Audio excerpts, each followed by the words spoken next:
Cornett, and I'm the Administrative Support Coordinator at the Lexington Public Library.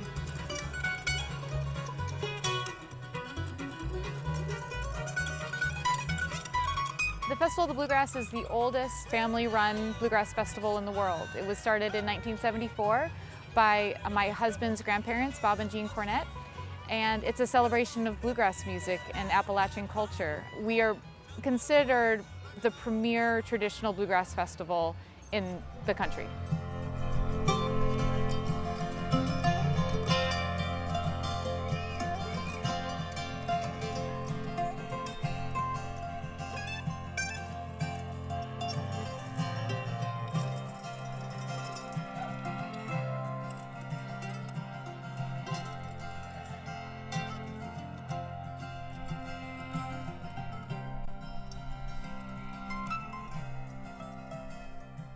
So I moved here June 1st of the year 2000, and Roy said, my family runs the Little Bluegrass Festival, and I kind of knew, but you know.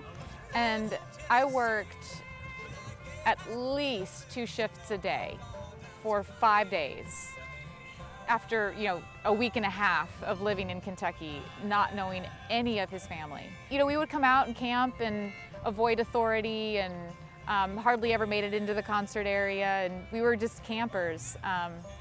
And so it's kind of lost that charm for me. It's no longer my oasis of comfort and laying in a hammock on a, Thursday afternoon. So I do miss that, but I think that time of being a primitive camper for 8 years is what really sealed the deal for me in wanting it to continue, and in recognizing the value and importance of the campers, why they're here, why they come back.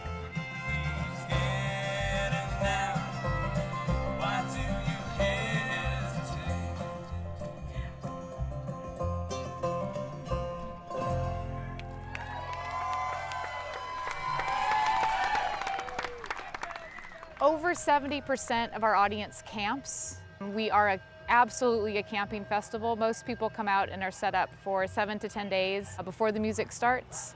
And we do day tickets and people come for the day, but the experience of the festival is much larger than the music on stage. It's what happens in the campground. It's people picking at their campsites and cooking communal meals for 120 people and roasting pigs, and the Horse Park campground becomes a little self-sustaining village for a week every year in June.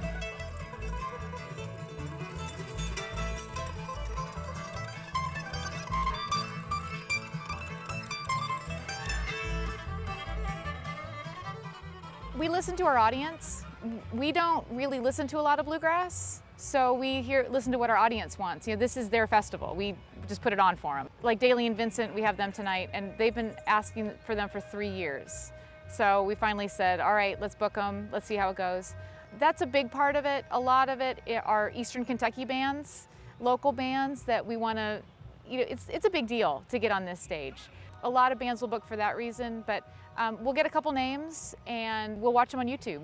They'll send us a DVD, but we want to see what the audience sees. We want to see an unmanufactured, raw live show of these bands. You can really gauge their talent. You can gauge crowd response.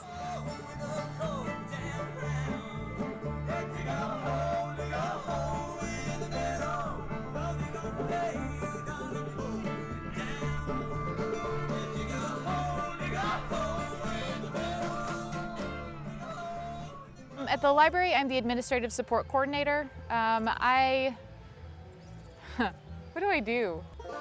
I make sure that everything in administration runs smoothly, so that everything in the library runs smoothly. I use what I do at the library here all the time, and vice versa. The connections that we've made with library staff that have, Virginia's going to have a booth out here talking about the heritage music collection, because the people that are out here went to Martin's. So there is a connection there, and there is a synergy between the library and the Bluegrass Festival. We're working toward the same goal.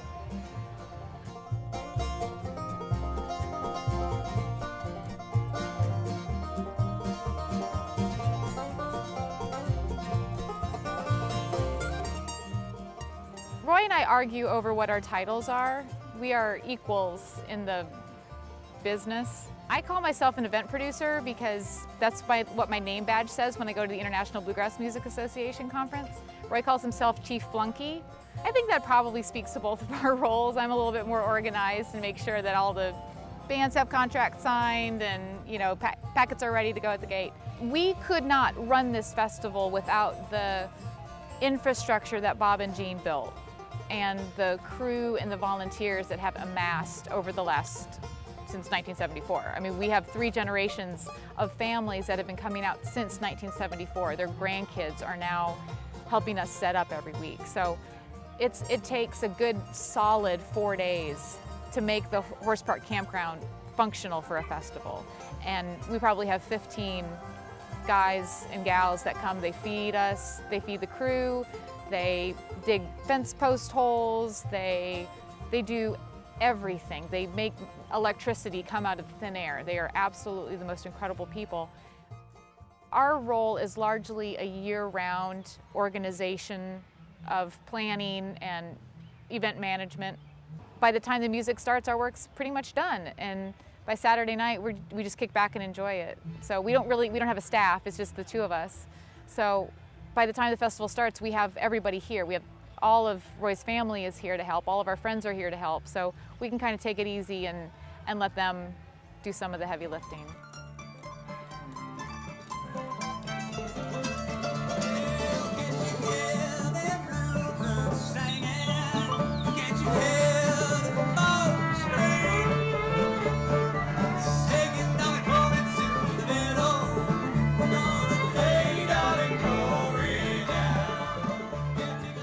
Well, Bob, Roy's granddad, was working across the street from what was then Walnut Hall Farm at the Council of State Governments.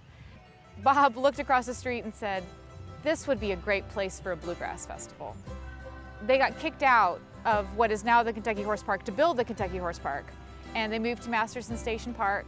They were there till 1989, then they moved back to the Horse Park in 1990, and they've been here ever since. We started the transition about 5 years ago. Roy's grandparents are in their 80s, and it became pretty clear about 5 years ago that either somebody was going to take it over or the festival was going to die. And as Roy says, he's spent his entire life coming to the Festival of the Bluegrass. And he doesn't know what else he would do the second weekend of June. So we agreed with the philosophy of the festival and we wanted to continue it. So it's been about a 5-year transition, and this year was kind of our big mark on the festival, and so it's ours and we're running with it. The Festival of the Bluegrass, at its very core, is to pay homage to the front porch pickin' on homes in Appalachia, where your neighbors come over with their banjo and their guitar and their mandolin and their fiddle, and they sit around playing music, singing songs. Community. It's coming together in a society that we've lost a lot of that sense of community. I think that's why we have such a large camping customer base. Festival time is not real time.